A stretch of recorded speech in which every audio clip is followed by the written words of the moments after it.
warahmatullahi wabarakatuh. Allahumma sholli ala sayyidina Muhammad wa ala ali sayyidina Muhammad. Pada dasarnya, bukan hanya harta yang melimpah, bukan hanya badan yang sehat atau kesenangan dunia lainnya, tapi sesungguhnya di dalam kehidupan ini yang kita cari adalah ketenangan dan kebahagiaan.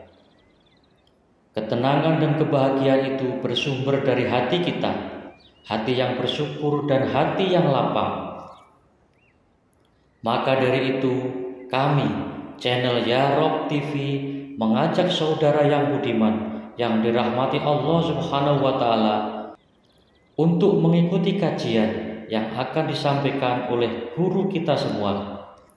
Semoga menjadi jalan damai bagi kita semua dan menjadi bekal untuk mengarungi kehidupan di dunia ini sampai nanti kita kembali kepada Sang Pencipta.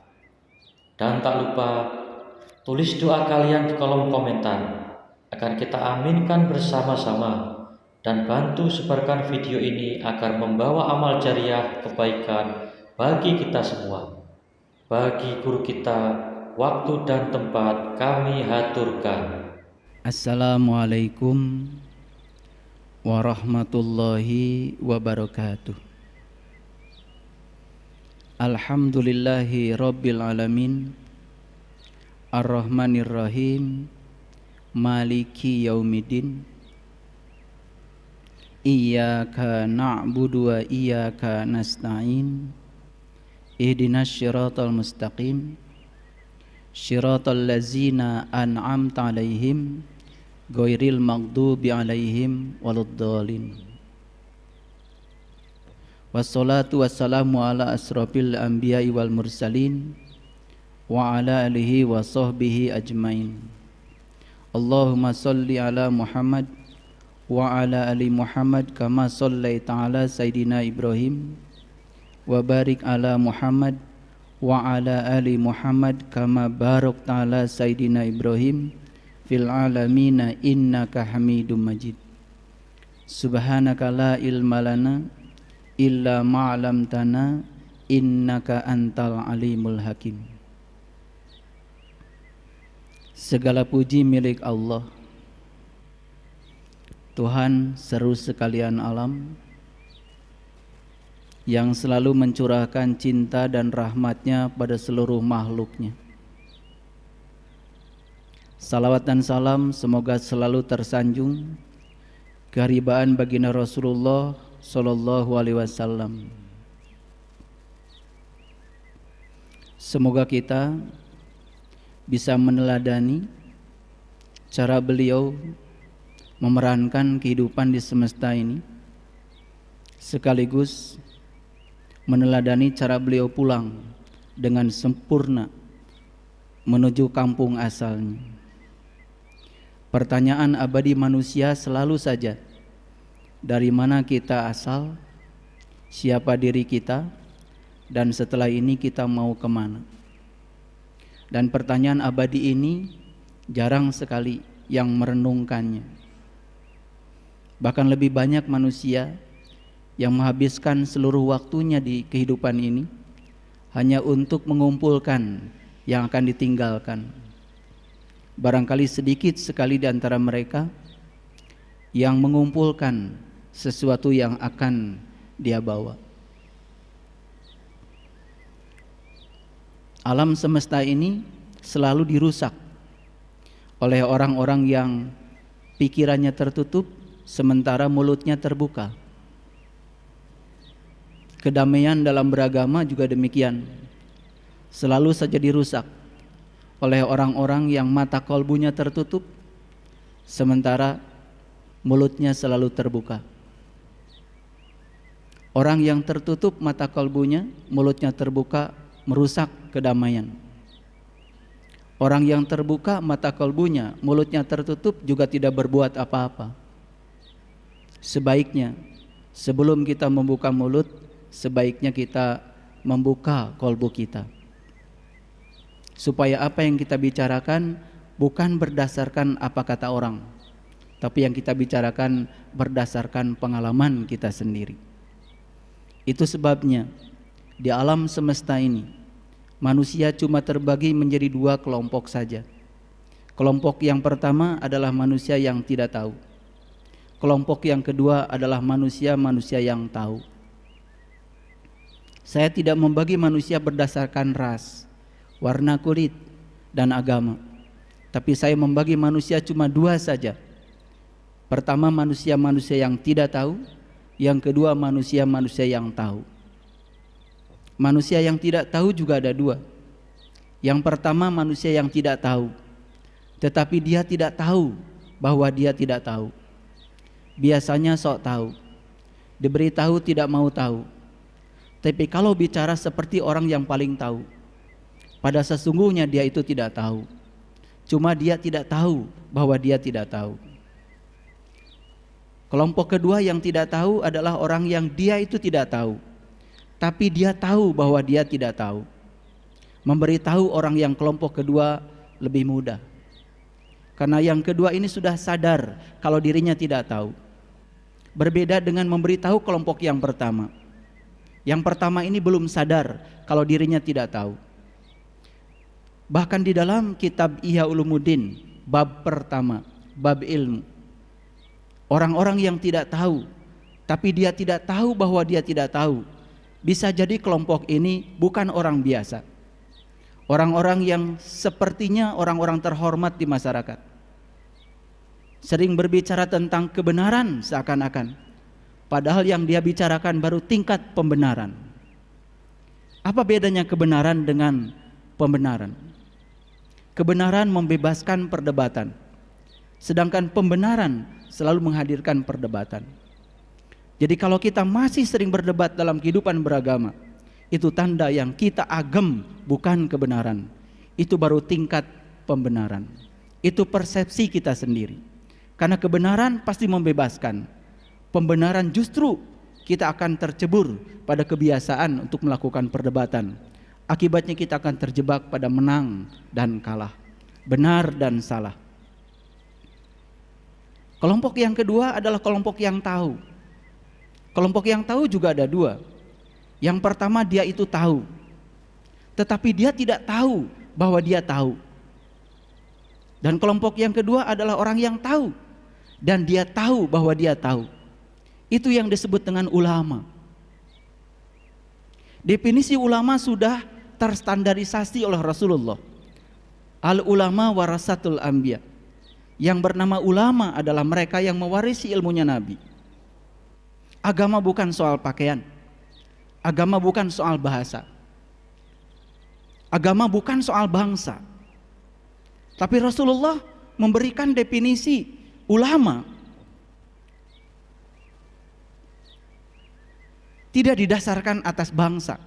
Definisi ulama tidak didasarkan atas ras, tingkatan sosial. Al ulama warasatul anbiya. Yang namanya ulama, siapa saja di antara mereka yang mewarisi ilmunya Nabi. Lalu apa ilmunya Nabi? Kalau kita belajar dari Al-Quran secara jujur, di Quran surat Al-Maidah, sesungguhnya ilmunya Nabi itu cuma satu. Innama a'idukum antakumulillah. Ilmunya Nabi cuma satu. Bagaimana cara kita mencapai Allah? Itulah ilmunya Nabi. Sehingga pertanyaan abadi yang tadi itu bisa kita jawab. Siapa diri kita? Dari mana kita asal? Dan setelah ini kita mau kemana? Itu pertanyaan yang harus dijawab sekarang, bukan pertanyaan yang harus dijawab nanti. Pertanyaan man robuka, siapa Tuhanmu? Bukan pertanyaan yang harus dijawab di alam kubur yang berbentuk tanah. Tapi kuburan yang sebenarnya adalah tubuh kita sendiri. Yang terkubur adalah jiwa kita sendiri. Maka jiwa ditiupkan ke dalam tubuh kita. Di alam semesta ini tujuan cuma satu, untuk mengenali Dia, agar kita bisa pulang kepada Dia. Dalam sebuah hadis qudsi Allah berfirman, aku adalah suatu perbendaharaan yang tersembunyi.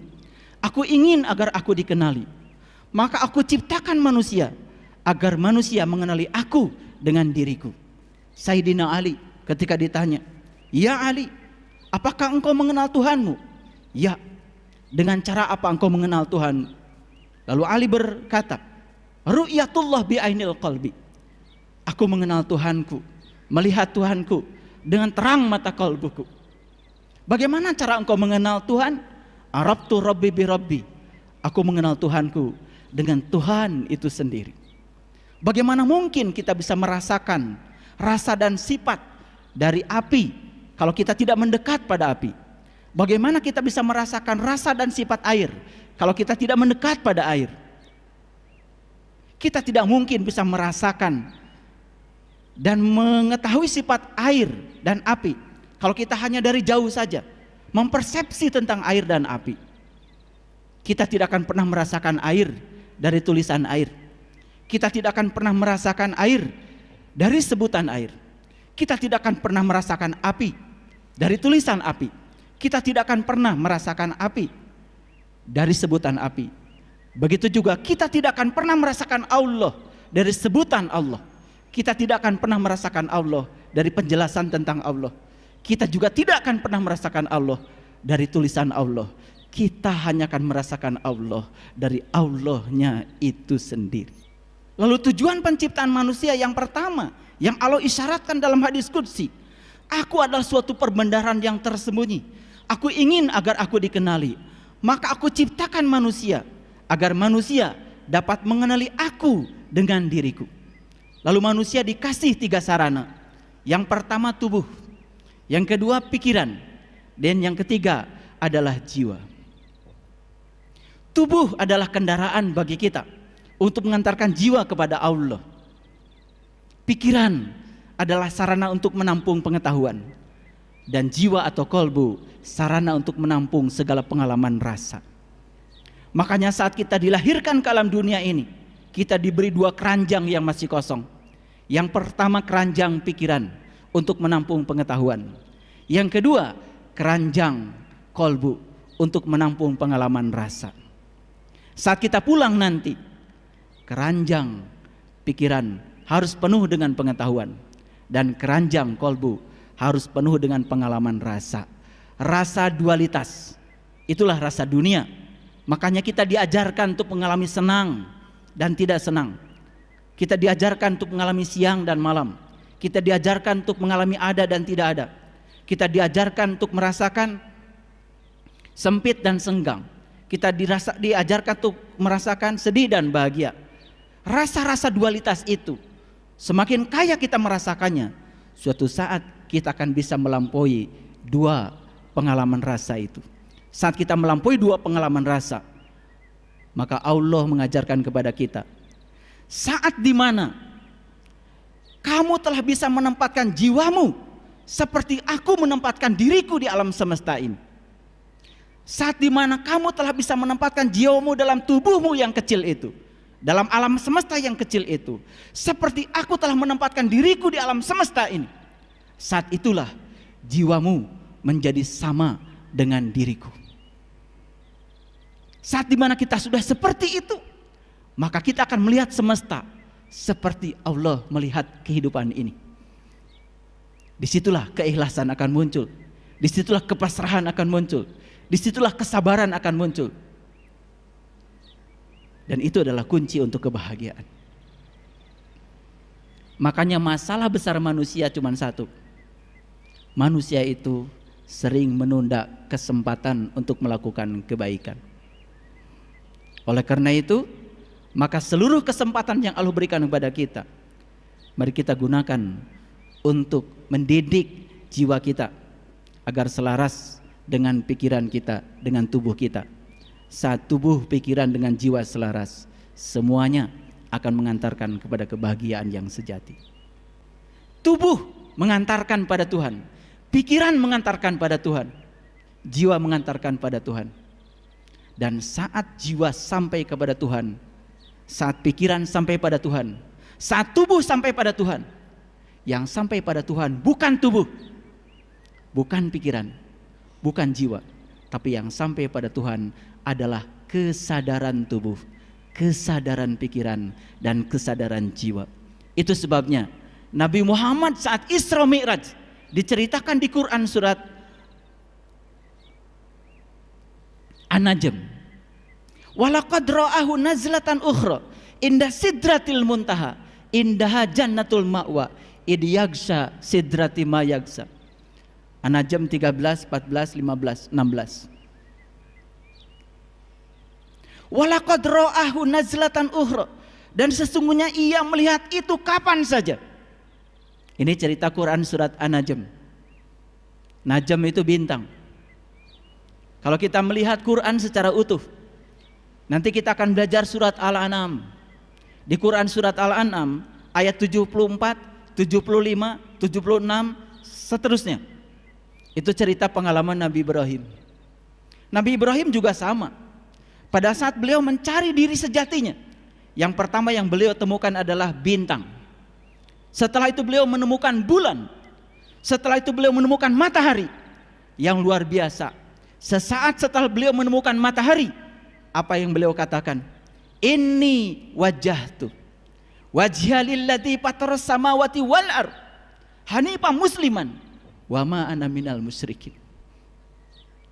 Aku hadapkan wajah batinku kepada zat yang telah menciptakan langit dan bumi, dan aku pasrah pada kehendak Dia dengan kelembutan diriku, dan kini aku bukan termasuk orang-orang yang musyrik lagi. Itu deklarasi Ibrahim saat beliau mencapai puncak pencariannya, dari bintang menuju bulan, dari bulan menuju matahari. Bagi orang awam, bintang ya bintang, bulan ya bulan, matahari ya matahari. Padahal bintang, bulan dan matahari yang diceritakan di Quran surat Al-An'am, pengalaman Nabi Ibrahim, bukan bintang yang biasa, bukan bulan yang biasa, bukan matahari yang biasa, tapi itu bintang sejati, itu bulan sejati, itu matahari sejati. Cerita tentang bintang, bulan dan matahari berulang-ulang dialami oleh seluruh pencari kebenaran. Itu sebabnya yang pertama dilakukan oleh para nabi, para rasul sebelum mereka menyembahkan dirinya kepada Allah adalah pencarian tentang siapa Tuhanku. Nabi Muhammad tidak sholat dulu, tapi mi'raj dulu. Mungkin kita alergi kalau cerita mi'raj untuk nabi dan rasul yang lain, karena kita membatasi seakan-akan cerita mi'raj hanya untuk Nabi Muhammad saja. Padahal cerita tentang mi'raj, Isra Mi'raj, pencarian dan sampai mencapai puncaknya tujuan, dilakukan oleh semua nabi, semua rasul. Bahkan bisa jadi dilakukan oleh semua orang bijak, semua orang suci di masa lalu yang tidak bisa disebutkan namanya. Karena semua orang bijak, semua orang suci yang sudah mencapai kebenaran pasti tidak akan mau disebut-sebut namanya. Mari kita lihat ayat yang luar biasa ini. Dalam Quran surat Al-Hijr, surat yang ke-15 ayat 29, Allah berfirman, fa idza sawaituhu wa nafakhtu fihi mir ruhi faqa'u lahu sajidin. Maka ketika aku telah menyempurnakan penciptaannya dan aku tiupkan ruhku ke dalamnya, maka tunduklah kamu kepadanya dengan bersujud. Coba kalian lihat konteks ayat ini. Di mana ayat ini terjadi? Ini adalah proses awal penciptaan manusia. Makanya dalam tradisi Sunda, dalam tradisi Jawa, dalam banyak tradisi para leluhur kita, gambaran tentang perjalanan kelahiran kita sampai kita pulang digambarkan dengan utuh. Kalau dalam tradisi Jawa ada yang namanya tahap Mas Kumambang, setelah itu tahap Mijil, setelah itu tahap Sinom, tahap Kinanti, tahap Asmarandana, tahap Dandanggula, tahap Gambuh, tahap Pangkur, tahap Magatru, dan puncaknya adalah tahap Pucung, Mas Kumambang, masa mengambang. Kapan itu terjadi? Saat kita mengambang dalam air ketuban di rahim seorang ibu. Itulah yang disebut dengan Masjidil Haram secara hakikat. Makanya perjalanan kita menuju Tuhan, mencari Tuhan, minal Masjidil Haram ilal Masjidil Aqsa. Dari sejak kita di rahim seorang ibu sampai Masjidil Aqsa. Masjidil Aqsa itu bahasa Arab, artinya tempat yang jauh. Sejauh kalian mencari, di situ kalian akan menemukan yang kalian cari. Siapa yang mencari pasti akan mendapat. Siapa yang mengetuk pintu, pasti pintu akan terbuka. Siapa yang mengalirkan pertanyaan pada Allah, Allah sang sumber pengetahuan akan mengalirkan jawaban. Barang siapa yang berhenti mengalirkan pertanyaan kepada Allah, maka Allah juga akan menghentikan aliran pengetahuan dan jawaban. Makanya orang yang semacam itu seperti sedang menutup gelas kosong. Ada orang yang menutup gelas kosong. Gelasnya kosong sudah ditutup. Makanya tutup dalam bahasa Inggris itu namanya cover. Dalam bahasa Arab namanya kafir. Jadi kafir bukan istilah untuk menghukumi orang yang berbeda keyakinan dengan kita. Tapi kafir, cover, keeper, koper itu bahasa yang sederhana, artinya tutup. Kafir itu bahasa kitanya tempurung. Makanya ada peribahasa seperti katak dalam tempurung. Siapa katak itu? Itu cerita simbolik. Katak itu melambangkan diri kita yang membatasi diri kita dengan yang lain, mengkotak-kotakan diri kita dari yang lain. Makanya alangkah indahnya kalau kotak sudah berubah menjadi roda, kalau kotak sudah menjadi bulat, kalau kotak sudah menjadi lingkaran. Lihat, Ka'bah itu kotak. Tapi kita tidak disuruh mengelilingi Ka'bah seperti kotak. Kita disuruh mengelilingi Ka'bah seperti lingkaran. Itu pesan simbolik yang luar biasa. Ubah olehmu kotak jadi lingkaran. Makanya banyak yang tidak sadar saat mengelilingi Ka'bah kenapa wujudnya lingkaran. Karena lingkaran itu berasal dari satu titik, berakhir di titik yang sama. Itu melambangkan innalillahi wa inna ilaihi rajiun. Asal dari Allah, kembali kepada Allah. Makanya banyak yang lupa di semesta ini, malah pada bikin garis. Kalau garis berawal dari satu titik, berakhir di titik yang lain. Kalau lingkaran berawal dari satu titik, berakhir di titik yang sama. Dengan cara apa? Mempertahankan jari-jari. Jari-jari adalah jarak antara pusat dengan pinggiran lingkaran. Pertahankan jarak kita dengan Allah. Selalu dekat dengan Dia. Selalu bertawab kepadanya. Kita akan bisa mengalami innalillahi wa inna ilaihi rajiun dengan sempurna. Kalimat innalillahi wa inna ilaihi rajiun bukan untuk yang mati. Kalimat innalillah wa inna ilaihi rajiun untuk kita yang hidup supaya sadar. Innalillah sesungguhnya kita berasal dari Allah, wa inna ilaihi rajiun. Dan kita akan dikembalikan kepada apa yang kita pertuhankan. Di dunia kita menuhankan Allah, tempat kembali kita adalah Allah. Tapi kalau di dunia kita menuhankan yang selain Allah, tempat kembali kita pasti yang selain Allah. Saat mati tiba, tidak bisa pulang. Maka mati dalam keadaan tidak bisa pulang, buta mata kalbunya, gentayangan, tidak bisa memenuhi ayat innalillah wa inna ilaihi rajiun. Padahal di Quran surat Al-Waqi'ah ayat 83, 84, 85, 86 Allah berfirman, "Falaula idza balagatil hulqum wa antum hina idin tangdurun wa nahnu aqrabu ilaihi minkum walakin la tubsirun."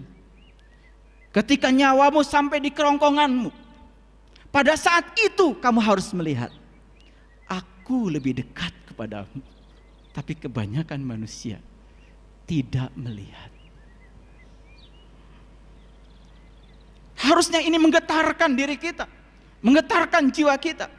Lalu timbul pertanyaan kepada diri kita, Tuhan, Allah, terserah menyebutnya apa. Ya Rahman, Ya Rahim, Ya Malik, Ya Kudus, Ya Salam, Ya Mu'min, Ya Muhaimin, Ya Aziz, Ya Jabbar, Ya Sabur, Ya Latif, Ya Wasi. Terserah menyebutnya apa. Karena menyebut itu tidak penting. Yang penting tahu yang disebut. Terserah menyebutnya apa. Tuhan Allah Ar-Rahman Ar-Rahim, terserah. Saat aku mati nanti, apakah aku termasuk yang melihat atau tidak melihat? Jika aku termasuk yang melihat, Tuhan, dengan mata mana aku harus melihat? Dan apa yang harus aku lihat? Kepada siapa aku harus berguru agar aku bisa melihat? Seandainya aku termasuk yang tidak melihat, perbuatan apa yang menyebabkan aku tidak bisa melihat? Mengapa aku tidak bisa melihat? Dan apa akibatnya kalau saat aku mati nyawa di kerongkongan, aku dalam keadaan tidak melihat? Itu pertanyaan yang sederhana yang harus dialirkan ke dalam diri kita. Begitu kita mengalirkan pertanyaan pada semesta, semesta akan mengalirkan jawaban yang indah luar biasa. Jangan berarti bertanya. Pertanyaan itu seperti kail yang dikasih umpan dilemparkan ke samudra. Kalau kita melemparkan kail, ada umpannya ke samudra, ada harapan dapat tangkapan. Makanya jangan berhenti mengalirkan pertanyaan ke dalam diri kita. Karena ketika kita menghentikan pertanyaan pada diri kita, seperti kita menutup gelas yang kosong. Kembali pada ayat ini. Maka ketika aku telah menyempurnakan penciptaannya, itu fase mas kumambang. Saat Allah sudah menyempurnakan diri kita, dari setetes air menjadi setetes darah, segumpal darah menjadi segumpal daging menjadi tulang belulang, dan tulang belulang dibungkus dengan daging. Sempurna ciptaannya menjadi tubuh yang sangat sempurna ini. Inilah kitab suci tertua yang ditulis Tuhan untuk kita baca. Makanya di dalam Quran surat Al-Isra ayat 14, lalu Allah berfirman, Iqra kitabaka, kafa binafsika al-yauma 'alaika hasiba. Bacalah kitabmu, bacalah kitabmu, bacalah kitabmu. Itulah juru hisabmu. Begitu kita dengar kata kitab, yang terpikir adalah tulisan. Itu juga kitab secara syariat. Tapi para leluhur kita, para bijak di masa lalu selalu mengatakan kitab suci tertua yang ditulis pertama oleh Allah adalah tubuh manusia. Inilah kitab sejati Allah yang dapat dibaca. Inilah semesta kecil yang ciptakan Tuhan. Tubuh kita terdiri 3 unsur. Unsur materi, percikan dari materi alam semesta. Unsur pikiran, percikan dari kecerdasan alam semesta. Dan jiwa, bagian dari kesemestaan. Kalau kita bisa menjawab, membaca tubuh, pikiran dan jiwa, membaca semesta kecil ini, kita akan bisa membaca rahasia semesta yang besar. Yang kenal dirinya, dia akan kenal pada Tuhan. Tapi jangan puas hanya sekedar pengetahuan. Karena apa? Keranjang pikiran penuh dengan pengetahuan, tapi keranjang kolbu miskin dengan pengalaman rasa. Rasa kebersamaan dengan Dia sang pemilik rasa. Rasa yang tanpa rasa, kita tidak akan pernah merasakan ketentraman dan kebahagiaan. Maka ketika aku telah menyempurnakan penciptanya, aku tiupkan ruhku ke dalamnya. Sadar bahwa sesungguhnya yang disebut dengan jiwa, yang disebut dengan diri sejati, itu ruhku. Mirruhi, bagian dari dirinya, bagian dari kesemestaannya. Coba kita berpikir sejenak. Kalau saya mengambil 1 tetes air dari laut, lalu kita pisahkan, apakah sama sifat 1 tetes air dengan sifat air yang satu laut? Bukankah sama, bukan? Jadi kalau jiwa kita ini bagian dari dirinya, harusnya jiwa ini mewakili sifat-sifatnya. Dia Ar-Rahman, harusnya jiwa kita Ar-Rahman. Dia Ar-Rahim, harusnya Ar-Rahim. Dia Al-Qudus, harusnya diri ini Al-Qudus. Dia As-Salam, harusnya kita ini As-Salam. Makanya tugas kita dalam kehidupan ini mengembalikan sifat-sifat Dia yang telah hilang agar menyatu dengan jiwa kita. Saat sebelum kita pulang kepada Dia, semua sifat-sifat itu menyatu kembali dalam diri kita seperti sifat yang ditiupkan oleh Dia yang pertama kali. Itu syarat pulang. Kalau syarat itu sudah dipenuhi, tidak akan sulit untuk pulang.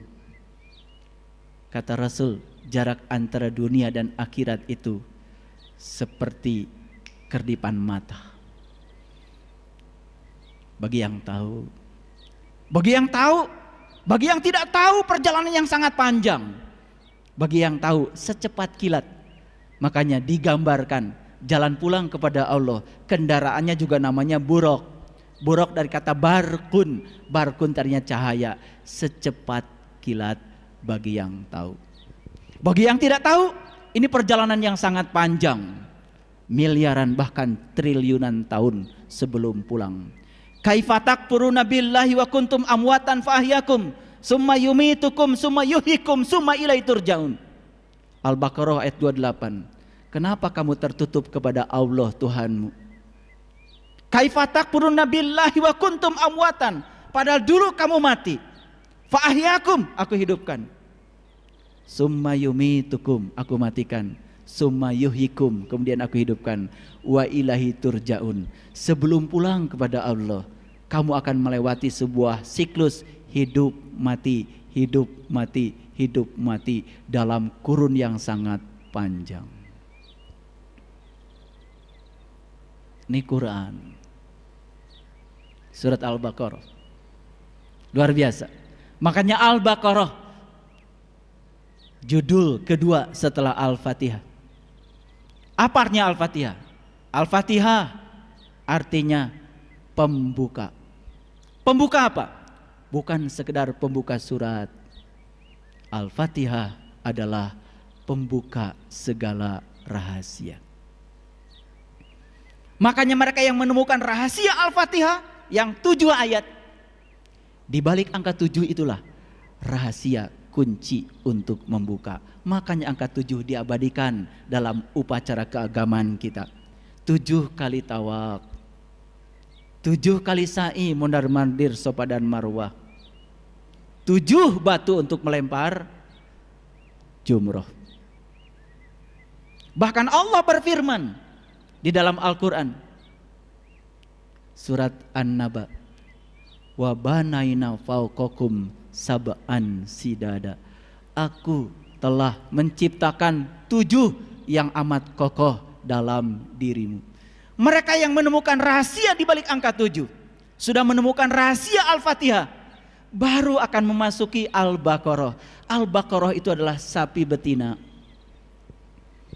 Makanya kalau kita sudah bisa membuka rahasia Al-Baqarah, naik ke atas sedikit, kita akan bisa membuka rahasia Ali Imran. Naik ke atas sedikit, kita bisa membuka rahasia An-Nisa.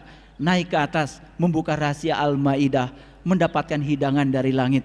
Masuk ke atas lagi, dapat rahasia Al-A'raf. Naik ke atas, dapat Al-An'am. Naik ke atas Al-A'raf. Naik ke atas Al-Anfal. Naik ke atas At-Taubah. Naik ke atas Yunus. Terus sampai An-Nas. Kalau kita sudah mendapatkan rahasia 114 surat, baru kita menjadi nas, menjadi manusia. Sudah sampai mana kita? Al-Fatihah belum mulai. Bismillahirrahmanirrahim aja baru bisa mengucapkan. Ketika ditanya Bismillahirrahmanirrahim artinya apa? Atas nama Allah yang Maha Pengasih dan Maha Penyayang. Bagaimana mungkin Anda bisa mengatakan atas nama Allah kalau Anda nggak tahu dan kenal kepada yang Anda wakili? Ada seorang datang pada saya, Anda siapa?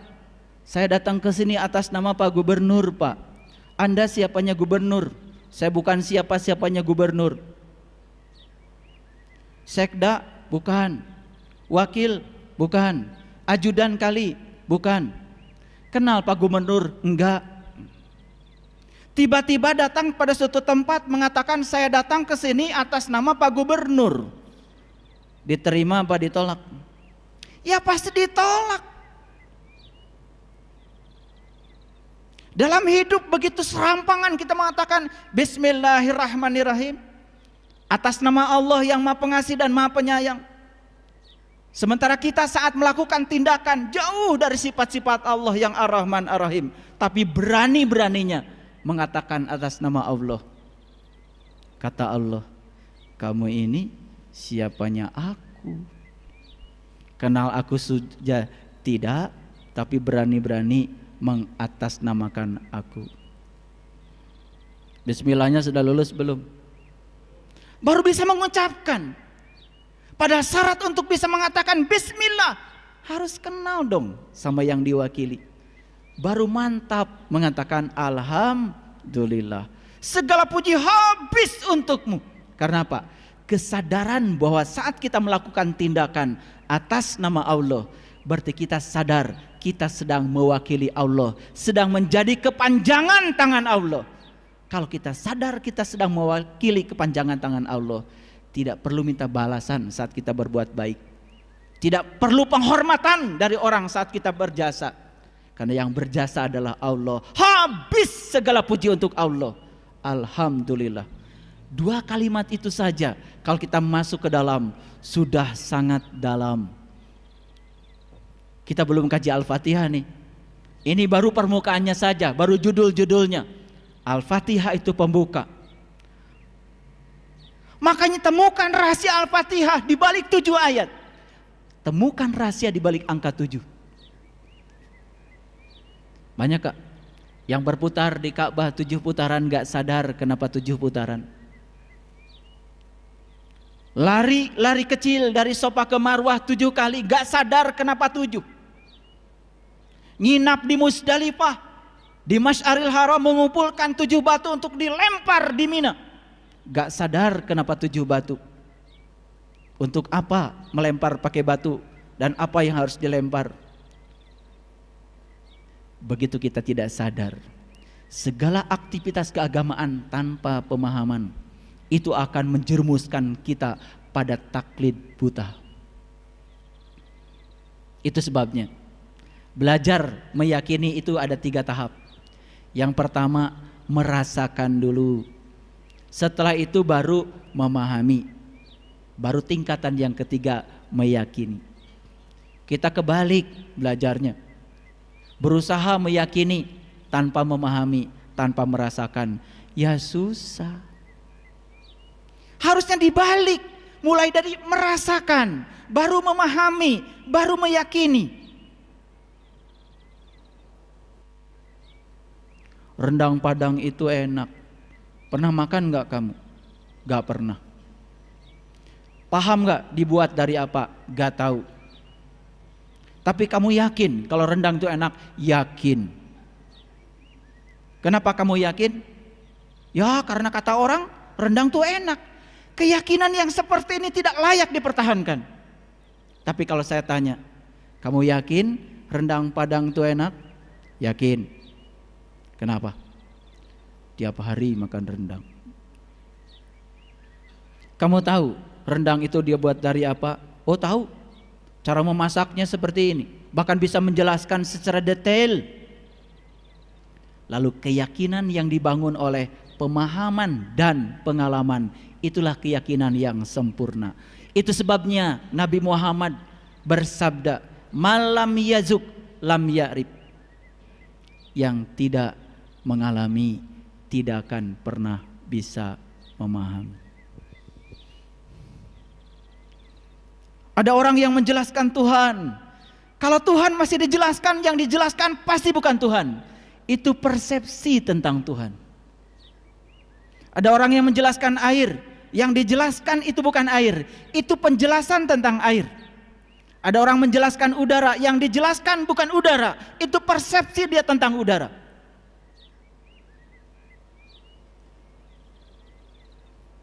Itu sebabnya ada batasan. Tafakkaru fi khalqillah wala tafakkaru fi zatillah. Pikirkan apa yang diciptakan Allah, tapi jangan coba-coba memikirkan zat Allah. Karena tidak bisa dipikirkan, tidak bisa diterangkan, berarti zatnya hanya bisa dialami dan dirasakan, bebas dari segala analisis intelektual. Itu yang disebut dengan pengalaman spiritual. Ini yang akan membuka rahasia segala rahasia. Ini akan membuka segala kemandegan pemahaman kita dalam spiritual. Baik, kita lanjutkan. Kembali masih pada ayat ini. Maka ketika aku telah menyempurnakan penciptaannya, aku tiupkan ruhku ke dalamnya. Maka tunduklah kamu kepadanya dengan bersujud. Tugas kita, sujudkan tubuh kita, sujudkan pikiran kita pada ruhku, pada diri sejati kita sendiri. Bagian dari diri kesemestaan yang Allah titipkan dalam diri kita. Itu yang sering disebut jiwa, yang disebut dengan ruh. Dan itu yang pertama harus kita kenali. Bagaimana caranya? Tentu saja sangat mudah kalau kita bisa berguru kepada yang tahu. Sangat sulit kalau berguru kepada yang tidak tahu. Belajar berenang sama orang yang tidak bisa berenang, kita hanya akan dijelaskan cara berenang di kelas. Tapi belajar berenang sama ahli renang, langsung kita diceburkan ke kolam, dibimbing untuk bisa berenang. Nah, kebanyakan kita puas baca buku renang. Ada banjir repot. Puas baca buku tentang renang, tetapi ada tsunami repot. Karena apa? Tidak punya keterampilan berenang, baru punya informasi cara berenang. Itu sebabnya dalam dimensi belajar ada 4 hal. Yang pertama, learning to know, belajar tahu. Yang kedua, learning to do, belajar untuk melakukan, merasakan. Yang ketiga, learning to be, apa yang kita lakukan, yang kita rasakan jadi pengalaman. Itu yang membentuk diri kita menjadi siapa. Disitulah kesadaran muncul. Dan yang ketiga adalah learning to live together. Puncaknya belajar, kita menjadi orang yang dirasakan ada oleh orang lain. Makanya mengukur kehidupan sangat mudah. Apakah kita berhasil dalam hidup atau tidak? Jangan diukur dengan berapa rakaat sholat kita, berapa kali kita umroh dalam setahun, berapa kali sudah haji seumur hidup, berapa rakaat tahajud kita setiap malam, berapa banyak sumbangan kita yang sudah kita keluarkan untuk membantu masjid. Jangan diukur dengan itu keberhasilan hidup. Cara mengukur keberhasilan hidup sederhana. Tanya orang-orang, apakah kedatangan saya disyukuri atau disesali? Apakah kepergian saya disyukuri atau disesali? Kalau kedatangan kita dalam sebuah majelis disyukuri, itu tanda kita bermanfaat di situ. Tapi kalau kedatangan kita disesali banyak orang, sebuah pertanyaan besar. Kalau kepergian kita disyukuri, di situ pertanyaan besar. Tapi kalau kepergian kita disesali banyak orang, itu tanda bahwa kita sudah berhasil. Ibnu Atha dalam kitab Al-Hikam menyatakan, kalau kalian ingin tahu salat kalian diterima atau tidak oleh Allah, tidak usah tanya Allah. Tanya saja pada dirimu sendiri. Perilaku apa yang sudah berubah setelah salat? Kesadaran mana yang sudah meningkat ketika sudah salat? Tanya saudara-saudara kita, nyaman gak bersama kita setelah salat? Kalau habis salat malah wajahnya tambah serem, orang lain tambah takut, bahkan menebarkan kebencian dan kekerasan atas nama Tuhan dan agama. Disitulah tanda bahwa salat kita belum diakhiri dengan salam. Coba habis salat kita kemudian membaca Assalamualaikum warahmatullahi wabarakatuh. Damai, rahmat dan berkah untuk kalian semua yang di sebelah kanan saya. Assalamualaikum warahmatullahi wabarakatuh. Damai, rahmat dan berkah untuk semua saudaraku yang di sebelah kiri saya. Apakah ucapan itu kemudian mewujud menjadi energi kedamaian, energi keberkahan, dan rahmat lil alamin bagi semesta? Kalau belum, berarti ada yang harus kita cari, di mana sebab musababnya, kenapa itu tidak terjadi. Maka tugas kita menurut ayat ini, tundukkan tubuh dan pikiran ini pada ruhku. Ruhku itu selalu berbicara, ucapannya sangat keras mengalir dari dalam diri kita, tetapi ucapan ruhku sering kita abaikan. Tunduk dan sujud yang dimaksud di ayat ini bukan tunduk dan sujud secara fisik, tetapi apa? Ikhlaskan bahwa sesungguhnya tubuh dan pikiran ini harus mengikuti kehendak sang jiwa yang ada di dalam diri. Makanya tubuh dan pikiran seperti kendaraan dan supir. Siapa penumpangnya? Jiwa. Supir akan mengendalikan kendaraan dengan baik kalau dia mengikuti tujuan awal dia jadi supir. Kan tujuannya mengantarkan sang jiwa untuk sampai di tujuan. Tapi kebanyakan supir malah ngikutin kehendak kondektur, ego, aku, keinginan, hawa nafsu, itu kondektur. Begitu supir mengikuti keinginan kondektur, lupa kalau di dalam mobil ada penumpang. Penumpangnya adalah jiwa yang harus diantarkan untuk pulang. Makanya saat dimana jiwa harus pulang, jiwa tidak siap untuk pulang. Dalam tradisi Jawa tadi ada Mas Kumambang, ada Mijil, ada Sinom, ada Kinanti, Asmarandana, Dandanggula, Gambuh, Dandanggula, terus sampai Pucung. Awalnya Mas Kumambang, akhirnya Pucung. Mas Kumambang masa mengambang di rahim ibu.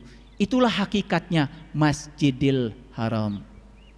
Di mana Masjidil Aqsa? Saat kita lahir ke alam dunia, sebelum pucung, pucung itu pocong. Pocong itu tubuh yang tidak bernyawa. Sebelum fase itu kita akhiri, kita harus sampai di Masjidil Aqsa, tempat yang jauh, agar kita bisa mi'raj. Kata mi'raj dijelaskan di Quran surat Al-Ma'arij.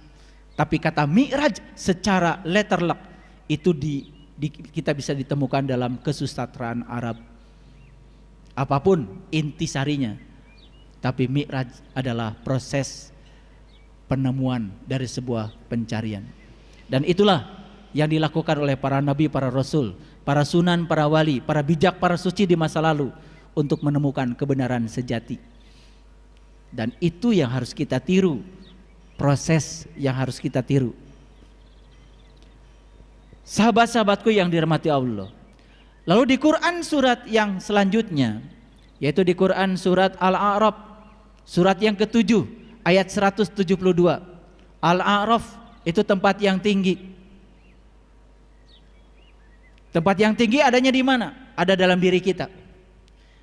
Makanya Al-A'raf itu nomor 7 suratnya. Kenapa? Cocok dengan Quran surat An-Naba. Wa banaina faqakum sab'an sidada. Aku telah menciptakan di atasmu 7 yang amat kokoh. Makanya bagian yang paling penting dari manusia adalah dari sini ke atas. Karena apa? Dari sini ke atas ada yang 7. 1, 2, 3, 4, 5, 6, 7. Yang 7 ini dikelompokkan menjadi 4. Pendengaran, penglihatan, pernapasan, dan pembicaraan. Makanya Sunan Kalijogo menggubah lagu judulnya Gundul Gundul Pacul.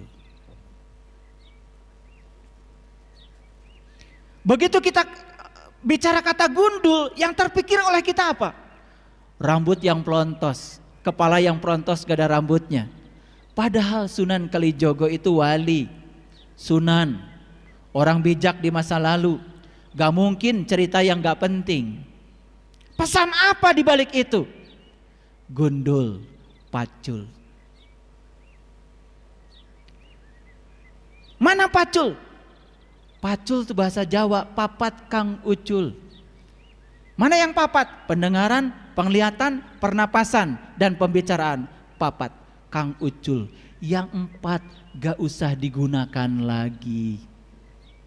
Begitu yang 4 tidak digunakan, itu yang disebut dengan mati sakjeroning urip. Ini bukan soal pergi tubuh kita.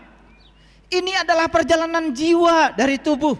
Ini namanya perjalanan spiritual. Ini perjalanan haji secara hakikat menuju Baitullah yang sejati.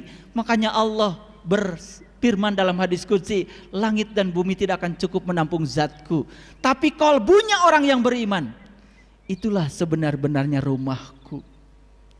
Lalu beliau berfirman dalam Al-Quran, inna awala baitin wudi'a linnas lalladzi bibakata mubarakah. Rumah pertama yang aku bangun untuk manusia adalah Bakah al-Mubarakah. Secara syariat Bakah itu adalah Ka'bah, tapi secara hakikat Bakah bukan Ka'bah, tempat yang tersembunyi ada di dalam diri, sebuah lokus yang sediakan Tuhan untuk proses pertemuan kita dengan Dia. Disitulah kita perlu guru yang bisa membimbing kita meniti ke dalam diri. Makanya dalam Quran surat Al-Kahfi ayat yang ke-17 Allah berfirman, Mayyahdillahu falamud wa mayyahdillahu fahuwal muhtadi wa mayyudlil falan tajidalahu waliya mursidan. Mayyahdillahu fahuwal muhtadi, barang siapa yang dikehendaki Allah mendapatkan petunjuk, pasti akan mendapatkan seorang penunjuk jalan. Tapi barang siapa yang tidak dikehendaki Allah untuk mendapatkan petunjuk, sampai mati tidak akan bertemu dengan seorang waliyan mursidan. Wali itu teman, mursid itu guru. Teman yang bisa dijadikan guru, yang bisa membimbing kita meniti ke dalam diri, menemukan jawaban atas pertanyaan, siapa diri saya, dari mana saya asal, dan kemana saya akan pulang. Dan pertanyaan itu pertanyaan abadi yang harus kita cari jawabannya sekarang. Sekarang, bukan nanti. Salat itu di dunia, salat itu mengingat Allah. Bagaimana kita bisa mengingat Dia kalau kita belum tahu dan kenal kepada Dia? Itu sebabnya kata liko dalam Quran, liko. Susah cari terjemahnya dalam bahasa Indonesia, kecuali satu dalam bahasa Arab. Liko artinya jumpa. Suka atau tidak suka, kata liko harus diterjemahkan jumpa. Proses perjumpaan dimensinya seperti apa? Saya tidak bisa menjelaskan, karena itu harus dialami langsung oleh yang bersangkutan. Karena spiritualitas tidak bisa diwakilkan. Bagaimana mungkin pertemuan dengan Tuhan bisa diwakilkan dan dijelaskan? Kamu hanya akan bisa merasakan sendiri saat kamu punya keinginan untuk menjumpainya. Makanya di Quran surat Al-Ankabut, surat Al-Ankabut ayat yang ke-5, Allah berfirman, man kana yarju liqa Allah fa inna ajalallahu la'aj. Barang siapa yang berharap jumpa dengan Allah, pasti saatnya akan tiba. Al-Ankabut ayat 5. Boleh nanti dibuka. Man kana yarju liqa Allah fa inna ajalallahu la'aj. Barang siapa yang berharap jumpa dengan Allah, pasti saatnya akan tiba. Syaratnya cuma satu, berharap. Berharap. Tetapi di Quran surat Yunus ayat 7 dan 8 ada ayat yang cerita kebalikannya. Innal ladzina la yarju liqa'ana waradu bil hayati dunya wajma'annu biha walladzina hum an ayatina ghafilun ulaika ma'wahumun nar bima kanu yaksibun. Innal ladzina la yarju liqa'ana, dan orang-orang yang tidak berharap jumpa denganku, kata Allah, waradu bil hayati dunya, terlalu sibuk ngurusi dunia. Watsma'annu biha, bahkan dunia sudah menenteramkan dia, sudah sampai di zona nyaman dengan dunianya. Walladzina hum an ayatina ghafilun, dan orang-orang itu cenderung melalaikan tanda-tandaku. Ulaika ma'wahumun nar bima kanu yaksibun, pasti sengsara disebabkan apa yang dia perbuat. Jadi Quran cuma cerita dua, yang berharap pasti, yang tidak berharap juga tidak akan dihukum. Silakan mengambil risiko dari pilihan. Makanya di dalam Quran surat Al-Baqarah ayat 45, 46 dan seterusnya, Allah berfirman, wasta'inu bisabri wassalah wa innaha lakabiratun illa 'alal khasiin. Minta tolonglah kepada Allah dengan sabar dan salat, dan itu amat sulit kecuali bagi orang-orang yang khusyuk. Siapa orang yang khusyuk? Penjelasan ayat berikutnya, alladzina yadunnuna annahum mulaqu rabbihim wa annahum ilaihi rajiun. Orang yang khusyuk adalah orang yang yakin bahwa dia akan jumpa dengan Tuhannya. Jadi khusyuk itu harus diawali dengan proses perjumpaan. Perjumpaan mengantarkan pada proses pengenalan. Bagaimana mungkin kita bisa mengingat sesuatu yang kita tidak tahu? Kita hanya bisa mengingat sesuatu yang kita tahu. Makanya kita lihat cerita Nabi Musa mencari Tuhan. Itu diceritakan di banyak surat. Dan yang paling dominan itu di Quran surat Toha. Jadi kalau kita cerita dari surat Toha dari ayat 1, 2, 3 terus sampai pada puncaknya surat Toha ayat yang ke-14. Di situ Allah berfirman, innani anallah la ilaha illa anna fa'budni wa aqimis sholata li zikri. Sesungguhnya aku adalah Allah, tiada Tuhan selain aku. Sembahlah aku dan dirikanlah solat untuk mengingatku. Sembahlah aku, dirikanlah solat untuk mengingatku. Jadi kita baru dikatakan telah menyembah aku kalau selama solat yang kita ingat adalah Dia. Apa yang kita ingat ketika sholat? Apa yang kita ingat ketika sholat? Apa yang kita ingat ketika sholat? Bahkan yang tidak ingat ketika tidak sedang sholat mendadak ingat.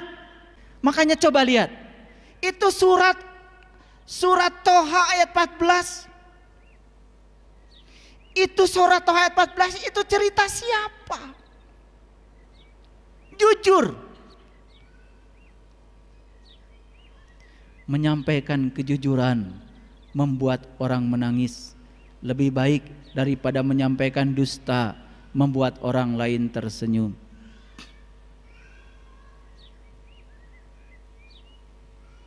Huriyatul fikri wa huriyatul iradah, kata Nabi. Bebaskan pikiranmu, bebaskan kehendakmu, baru kau bisa jujur.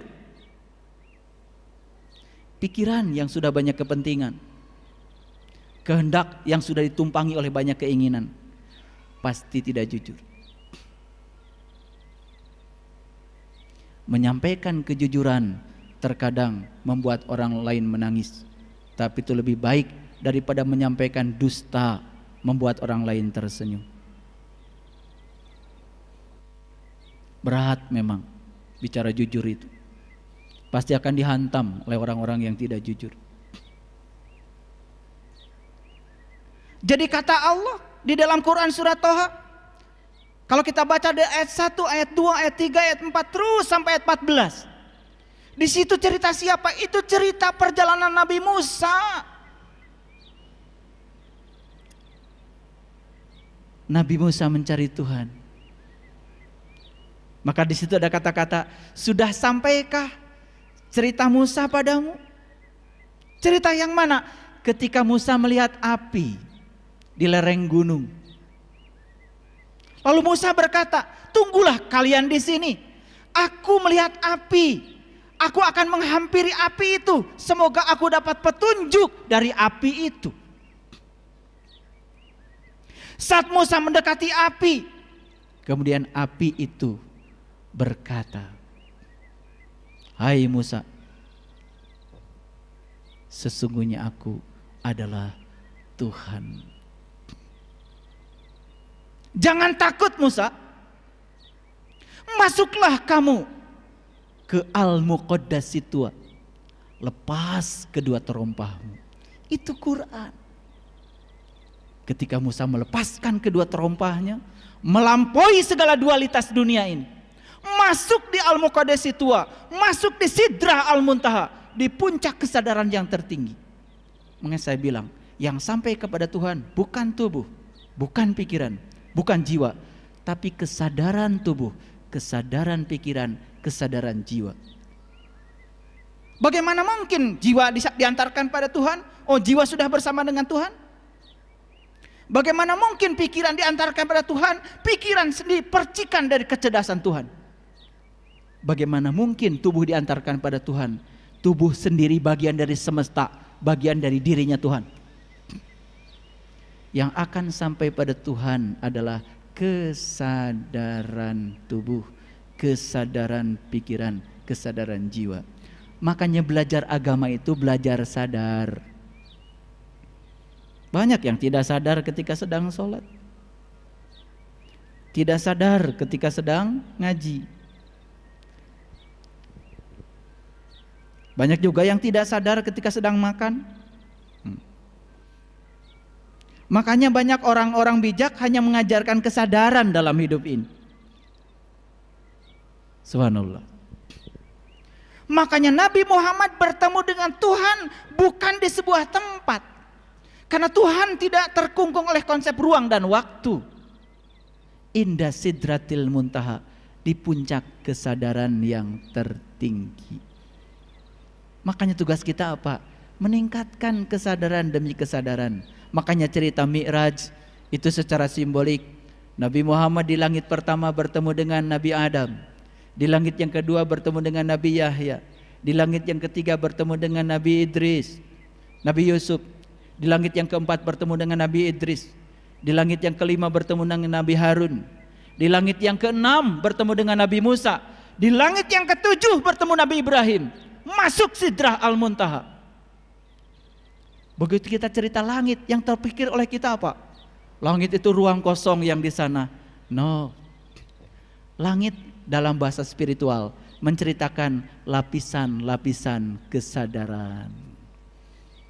Di langit pertama, di kesadaran pertama maksudnya, bertemu Adam. Adam itu apa? Adam itu materi. Makanya manusia belajar semua dari materi. Materi masuk energi, Yahya energi. Masuk energi ketiga, Yusuf itu indah. Masuk langit yang keempat, Idris cerdas. Masuk langit kelima, Harun cinta. Masuk langit keenam, Musa mutakalliman, berdialog dengan Tuhan. Masuk langit ketujuh, kesadaran Ibrahim, baru Sidrah Al-Muntaha. Makanya di Quran dikatakan, salatlah di makom Ibrahim. Salatlah di makom Ibrahim. Turun lagi pengetahuan kita. Begitu ada kata salatlah di makom Ibrahim, malah salat di pelataran Ka'bah. Ya, diinjak-injak orang. Salah pembimbing itu. Maqamu Ibrahim musalla dalam Quran. Maqamu Ibrahim musalla. Jadikan makom Ibrahim tempat salat. Artinya apa? Salatlah di level Ibrahim. Salatlah di tingkatan Ibrahim. Di tingkatan kesadaran Ibrahim. Di tingkatan spiritual Ibrahim. Di situ salat khusyuk adanya.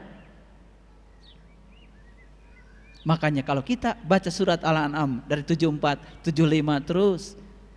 Kapan Nabi Ibrahim mengatakan, "Inni wajjahtu wajhiya lilladzi fataras samawati wal ardh hanifan musliman wa ana minal musyrikin." Kapan Nabi Ibrahim mengatakan kalimat itu?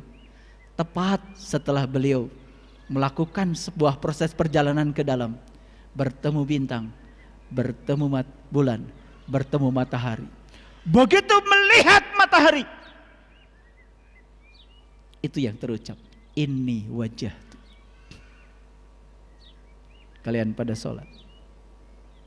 Suka baca kalimat itu? Enak aja. Baru boleh baca kalimat itu kalau sudah mengalami pengalaman Ibrahim. Baru maqamu Ibrahim musalla. Makanya kita itu latah. Gak ngalamin tapi ngomong. Gak pernah ke Singapura. Cerita Singapura, luar biasa. Padahal baru baca buku tentang Singapura. Baru baca kitab sedikit, besok sudah ceramah.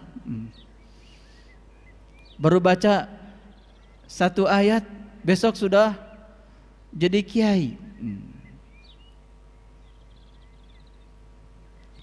Makanya agama menjadi rusak oleh siapa? Oleh orang-orang yang mulutnya terbuka, tapi mata kalbunya masih tertutup.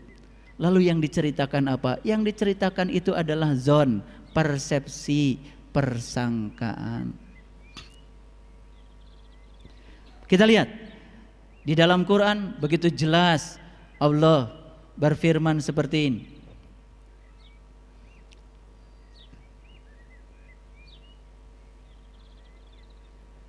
Di dalam Quran surat Al-An'am ayat 116. Wa in tuti' aksaro man fil ardi yudilluka an sabilillah iyattabi'una illa dhanna wa inhum illa yakhrusun. Saya terjemahkan pelan-pelan. Wa in tuti', dan jika kamu mengikuti, menuruti, tuti' sanes tuti itu bahasa Arab. Makanya bahasa Arab itu harus benar mengucapkannya. Kalau tuti nama orang, tapi ini dibacanya wa in tuti, dan jika kamu menuruti aksaro, kebanyakan man fil ardi, kebanyakan orang di alam semesta ini. Apa katanya? Yudilluka an sabilillah. Niscaya mereka akan menyesatkan kamu dari jalan Allah. Kalau kalian mengikuti kebanyakan orang di alam semesta ini, mereka itu akan menyesatkan kamu dari jalan Allah. Kalau gitu ngikutin yang banyak atau yang sedikit? Yang banyak aja menyesatkan, apalagi yang sedikit.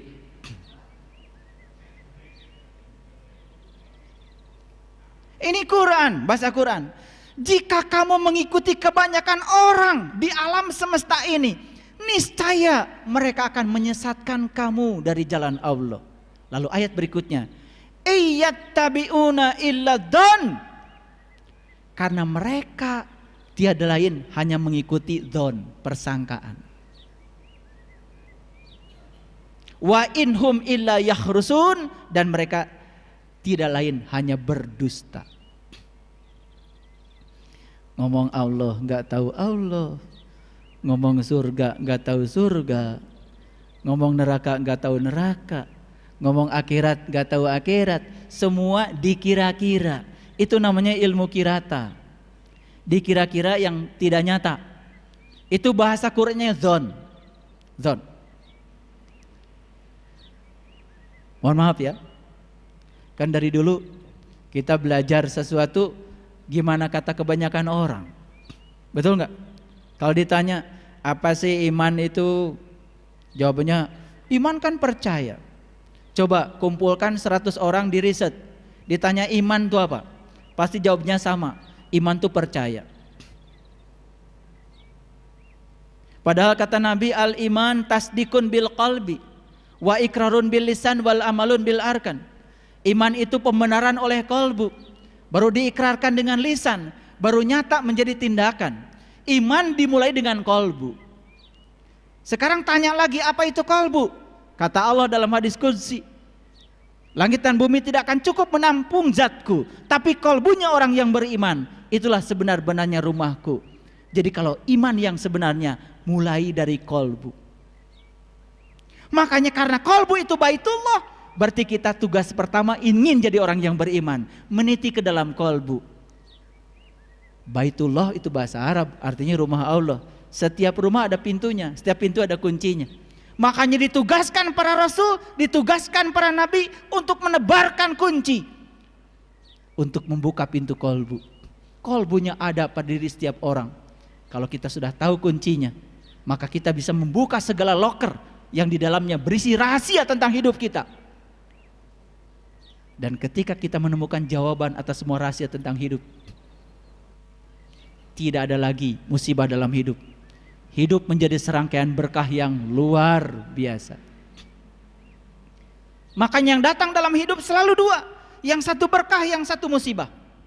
Ada orang dapat berkah bahagia biasa, ada orang dapat musibah sedih, itu juga biasa. Tapi ada orang yang dapat musibah, dia ubah menjadi berkah, itu yang luar biasa. Pilih mana? Pilih berkah, pilih musibah? Kan yang luar biasa tadi, yang dapat berkah bahagia itu biasa, yang dapat musibah sedih itu biasa, sama biasanya. Yang luar biasa siapa? Yang luar biasa tuh yang dapat musibah diubah menjadi berkah. Pilih mana? Mau jadi orang biasa atau luar biasa? Bingung ya? Bingung nggak? Supaya nggak bingung, jawabannya gini. Yang berkah tingkatkan dengan pemahaman menjadi tambah berkah. Yang musibah ubah menjadi berkah dengan kecerdasan dan pengetahuan. Disitulah perlunya ngaji diri. Ngaji diri itu mahal. Kalau ngaji Quran, ngaji biasa gampang. Tapi ngaji diri ke dalam diri, menemukan hakikat kehidupan, itu yang mahal. Karena pelakunya kita sendiri. Mau jadi orang luar biasa? Yang berkah ubah menjadi tambah berkah, yang musibah ubah menjadi berkah. Kapan itu terjadi? Seandainya kita sudah bisa menempatkan jiwa dalam diri kita seperti Tuhan menempatkan dirinya di semesta. Kenapa? Tuhan menempatkan dirinya di semesta, melihat setiap peristiwa dengan segala sudut pandang, karena Dia Maha Tahu. Karena Dia Maha Tahu, melihat segala sesuatu dari segala sudut pandang. Apa yang terjadi? Begitu segala sesuatu dilihat dari segala sisi, maka Tuhan yang Maha berbicara mengubah diri menjadi Tuhan yang Maha diam. Tuhan yang Maha berbicara dengan pengetahuannya yang luar biasa mengubah diri menjadi Tuhan yang Maha diam. Dalam diam Beliau memahami semuanya. Biarkan semua hamba-hambaku berproses dalam ruang dan waktunya masing-masing. Tidak ada hambaku yang salah, tidak ada hambaku yang benar. Semua sedang berproses dalam ruang dan waktunya. Dan pada saatnya hamba-hambaku pasti pulang kepadaku. Tanpa justifikasi, tanpa penilaian, Tuhan menerima semua dengan penuh cinta dan kasih. Sudah begitu kita. Orang lain ngomong salah, langsung reaktif. Orang lain benar pun langsung reaktif, disalahkan. Kerja kita cuma menilai benar salah, benar salah. Padahal lagi sholat yang dibaca Maliki Yaumiddin. Hanya Engkau yang berhak menghukum, hanya Engkau yang berhak menilai, hanya Engkau yang berhak menghakimi. Tapi kita sering mencuri haknya Tuhan. Merasa yang paling benar, merasa yang paling hebat, lalu menyatakan orang lain salah. Itulah kebiasaan buruk kita. Belum lembut, belum lembut. Baik, lihat lagi ayat ini. Menurut ayat ini apa pesannya? Dan jika kamu menuruti kebanyakan orang-orang yang di muka bumi ini, niscaya mereka akan menyesatkan kamu dari jalan Allah. Mereka tidak lain hanyalah mengikuti persangkaan mereka. Mereka tidak lain hanya berdusta. Banyakkah yang berdusta? Banyakkah yang meyakini sesuatu hanya dengan persepsi dan persangkaan? Tidak mengalami tapi cerita. Tidak mengalami Allah tapi cerita Allah. Banyak? Yang menceritakan Allah banyak, tapi yang berjumpa dan merasakannya sangat sedikit. Saya tunjukkan satu ayat lagi. Itu baru Quran surat Al-An'am. Ya. Di ayat yang lain Allah berfirman. Di Quran surat Yunus, ya. Ayat yang ke-36. Ada firman Allah yang persis sama seperti itu. Lihat ayat ini. A'udzubillahi minasyaitonirrajim. Bismillahirrahmanirrahim. Wa may yattabi'u aktsarahum illa dzanna. Dan kebanyakan mereka mengikuti sesuatu kecuali dengan persangkaan saja. Inna dzan, sesungguhnya persangkaan, la yugni minal haqqi syai'a, tidak bisa dijadikan ukuran kebenaran. Persangkaan itu adalah pembenaran. Pembenaran cirinya apa? Pembenaran biasanya menimbulkan perdebatan. Sesuatu yang dialami sendiri itu adalah kebenaran. Makanya gunakan pacul supaya kita tidak gundul. Makanya gundul, pacul. Yang gundul, kolbunya nggak ada rasa, kepalanya, pikirannya nggak ada pengetahuan. Gundul, ujungnya apa? Pasti hidupnya gembelengan. Gembelengan tuh nggak karu-karuan. Makanya gundul, pacul, gembelengan. Nyunggi, wakul, gembelengan. Wakul tuh bakul, tempat menyimpan makanan. Makanan tuh apa? Lambang dari amanah.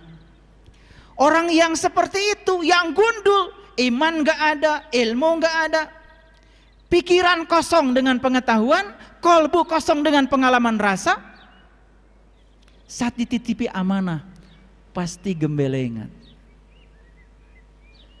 Wakul ngelimpang, bakulnya pasti akan terbalik. Akibatnya jadi berantakan. Dunianya berantakan, akhiratnya berantakan. Hidupnya berantakan. Berasal dari mana hidup yang berantakan? Pikiran yang berantakan. Kenapa? Pikiran menampung pengetahuan. Pengetahuan yang baik akan menghasilkan persepsi yang baik. Persepsi yang baik akan menimbulkan sikap yang baik. Sikap yang baik akan menghasilkan tindakan yang baik. Tindakan yang baik pasti akan menimbulkan kebaikan. Itu sebabnya para bijak di masa lalu menyatakan, perenungan harus menghasilkan doa. Doa harus menghasilkan iman. Iman harus menghasilkan cinta. Cinta harus menghasilkan pelayanan. Pelayanan akan berujung kedamaian. Jadi kalau kita menyatakan diri sebagai orang yang beriman, tetapi tidak membuat diri kita damai, tanda belum iman. Kalau diri kita menyatakan orang beriman, tetapi orang di sekitar kita tidak merasa damai, itu tanda kita belum iman. Itu sebabnya tanda orang yang beriman yang diceritakan oleh Nabi Muhammad Rasulullah SAW, hampir tidak ada cerita iman yang diindikatori dengan ritual ibadah. Tidaklah termasuk orang yang beriman jika dia tidur nyenyak sementara tetangganya tidak bisa tidur karena kelaparan. Iman dicirikan oleh Rasulullah dalam bahasa kepedulian, dalam bahasa pelayanan, dalam bahasa cinta kasih dan perhatian. Tidaklah termasuk orang yang beriman jika dia tidur nyenyak tetangganya tidak bisa tidur karena kelaparan. Diekstrapolasi lebih jauh. Tidaklah termasuk orang yang beriman jika anaknya jajan berlebihan, anak tetangganya diam tidak jajan, tidak pernah ada rasa simpati pada orang lain. Tidak disebut orang yang beriman jika dia parkir di mobil, parkir di jalan, parkirin mobil di jalan, sempit jalannya, dia tidur nyenyak saja, padahal mobilnya menghalangi banyak orang. Dadit aja, klakson bunyi, tidur nyenyak. Padahal itu orang terhalang perjalanannya karena apa? Dia parkir mobil di pinggir jalan. Jadi saya setuju kalau ada Pemda yang menyerukan setiap orang beli mobil syaratnya harus punya garasi. Ini menuju iman ini. Karena banyak sekali yang parkir mobil di jalan tidur nyenyak padahal menghalangi orang. Itu ekstrapolasi dari hadis tadi, tidak termasuk orang beriman. Tidak termasuk orang yang beriman jika dia lewat ada ranting tidak dia singkirkan. Kita malah bikin polisi tidur. Ini polisi tidur ini tanda keraguan-raguan iman sebetulnya. Ranting saja menghalangi tidak boleh dibiarkan. Polisi tidur, berapa kali ranting, semen tinggi lagi. Tertawa kalau lihat orang lain terjatuh karena polisi tidur. Merasa puas ketika orang lain terjatuh karena itu. Subhanallah. Ini soal peradaban. Makanya iman diwujudkan dalam bahasa peradaban. Peradaban diwujudkan dalam bahasa akhlak. Makanya puncaknya agama adalah akhlak. Tahaluk bi akhlakillah. Makanya Nabi Muhammad Rasulullah SAW diutus ke semesta ini. Awalnya bukan mau mengajarkan sholat, bukan mau mengajarkan haji, bukan mengajarkan saum. Innama bu'istu liutammima makarimal akhlak. Aku diutus ke semesta ini satu tujuan, untuk menyempurnakan akhlak. Lalu ada sholat, itu sarana untuk membangun akhlak. Kalau bagus sholatnya. Ada umroh, ada haji, ada zakat, ada saum, ada berbagai macam ritual ibadah yang diajarkan. Itu bukan tujuan, itu sarana untuk mencapai tujuan. Jadi tujuannya adalah peradaban, tujuannya adalah akhlak. Jadi jangan ngitung rakaat sholat, karena kata Allah, wa ahsin kama ahsanallahu ilaika. Berbuat baiklah kamu seperti Allah telah berbuat baik kepadamu. Jadi sebuah mekanisme dikatakan berbuat baik kalau cara kita melakukannya seperti Allah melakukannya kepada kita. Allah melakukan tindakan cinta dan kasihnya kepada kita tanpa keinginan, tanpa muatan. Beda dengan kita. Melakukan ibadah saja kepada Allah, baru tahajud 2-3 rakaat saja sudah banyak permintaannya kepada Allah.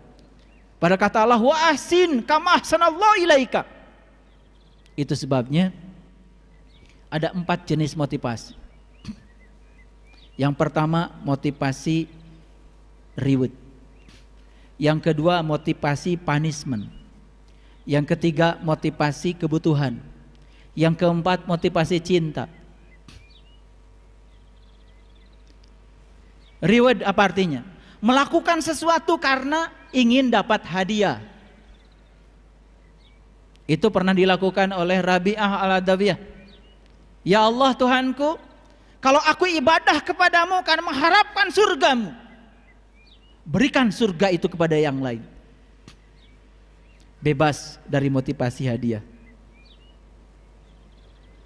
Yang kedua motivasi ancaman, punishment. Ini motivasi yang paling rendah.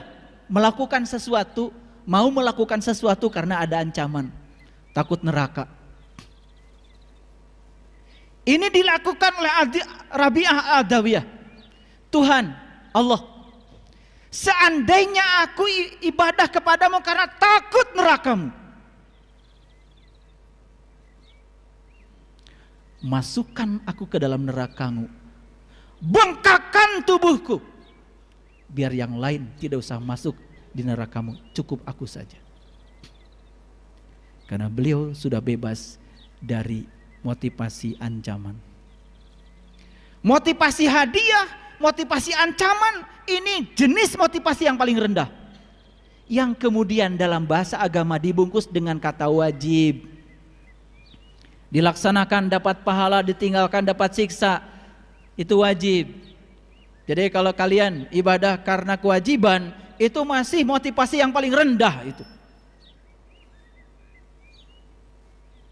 Kenapa sholat? Sholat kan kewajiban. Kalau jawaban itu masih dilakukan, itu motivasi yang paling rendah. Benar, benar, tetapi masih rendah. Itu kesadaran yang paling rendah. Naik sedikit dong. Kenapa Anda sholat? Karena saya butuh dengan sholat. Kenapa Anda butuh dengan sholat? Karena saya merasakan sebuah penyatuan yang luar biasa ketika sholat. Merasakan rasa yang tidak bisa terjelaskan ketika sholat. Sudah ada need di situ. Sudah ada kebutuhan. Puncaknya motivasi adalah motivasi cinta. Kenapa Anda sholat? Karena saya mencintai diri sejati saya. Saya mencintai Tuhan saya Allah. Kalau sudah cinta, di situ baru ada pengorbanan untuk yang dicintainya. Makanya iman menghasilkan cinta, cinta menghasilkan pelayanan, pelayanan menghasilkan kedamaian. Kalau kita iman sudah didasari atas cinta, yang keluar adalah kedamaian. Makanya kalau semua orang menyatakan diri beriman, tetapi orang tidak merasa nyaman dengan kehadirannya, hati-hati dengan pengakuan itu. Nanti di episode yang berikutnya kita akan kaji ciri-ciri orang yang beriman.